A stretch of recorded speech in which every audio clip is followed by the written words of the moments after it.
pyramid texts are basically a collection of prayers, hymns, and incantations, and some sacred stories thrown in for good measure, that were utilized by the priest in an attempt to assist a dead person to secure eternal bliss. Now, when a person gives up the ghost or dies, according to the Egyptians, a type of cosmic tribunal or trial takes place. The dead person may be accused of sins, for example, the abuse of another human being.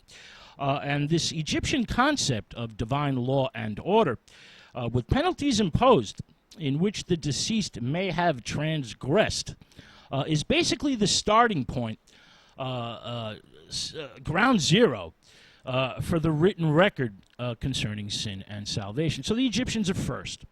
Now, the pyramid text basically abounds, is loaded with references to Ma'at, an important idea of transcendental moral order that, reoccurs again and again under various names in many cultural traditions. Now, to the Egyptians, Ma'at had many different meanings and signified, justice and truth, as well as law and order in both a social and cosmic sense.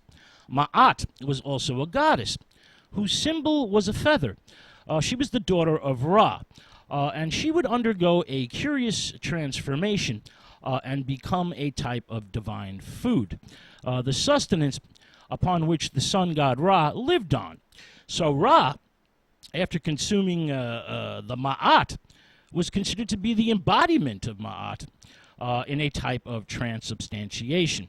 Ra becomes the divine principle Ma'at, divine order on earth and in the heavens. This is after consuming the transformed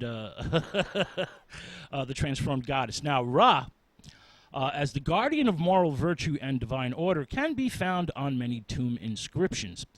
For example, assertions of an individual's virtue, good conduct, ethics, and positive vibrations. The deceased person basically sought divine approval of his or her actions while alive, after their death, of course. There are many inscriptions with Ra as the great god, the deity concerned with humanity's moral and ethical behavior. Ra will punish or reward with truth and justice after death.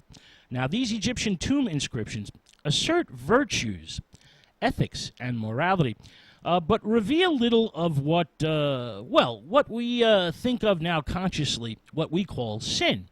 Egyptian inscriptions make it quite clear, however, that a lack of virtue, a lack of morality, a lack of ethics is contrary behavior, a transgression against the divine code of conduct, the code of Ra.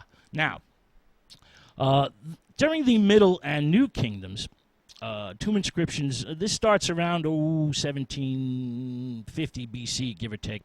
Well, tomb inscriptions show a much greater moral sensitivity, beginning late in the Middle Kingdom.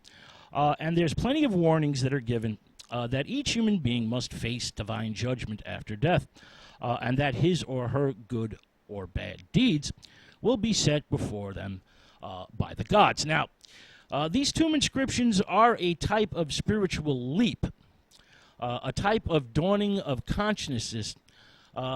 It really is a leap for the concept of the soul and the concern for eternal salvation.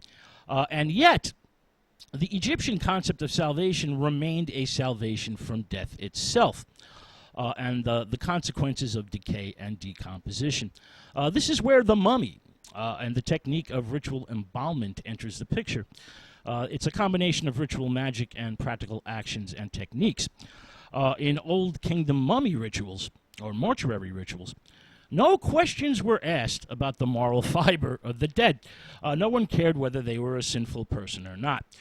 It was still possible for anyone to enjoy salvation from death via resurrection.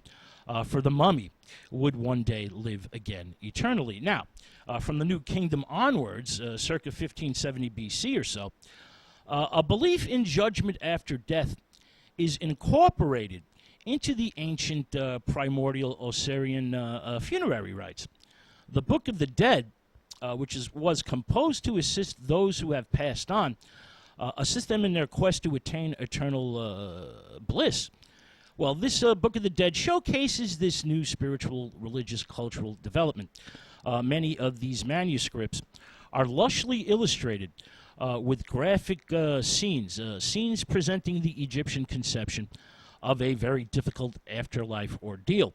Depictions of a divine judgment that feature a large pair of balances or scales, right smack in the middle of the Hall of Truth. Now, the Hall of Truth, that sounds like something out of the Justice League of America, something out of a comic book, but it's really not. Now, in one scale, Ma'at, personified as a feather, is set. In the other scale, well, rests the hieroglyphic sign IB, symbolic of the heart of the dead person. The mortuary god Anubis supervises the ritual, known as the weighing of the heart. This final judgment or divine assessment, thumbs up or thumbs down, is then recorded by the scribe god Tuth.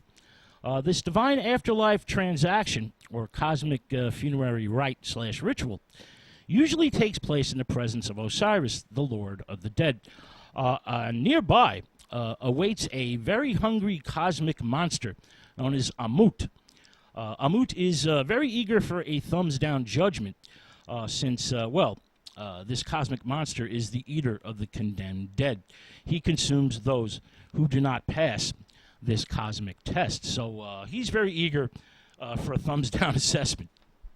Now, Anubis, let's talk a little bit about this mortuary god.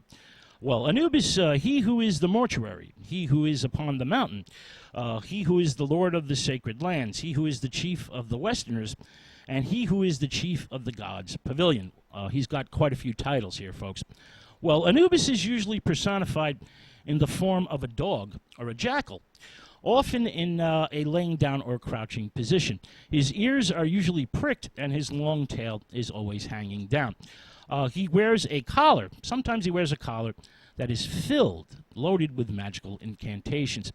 And sometimes Anubis appears in human form with a canine head. Anubis stands by the scales when the heart is weighed.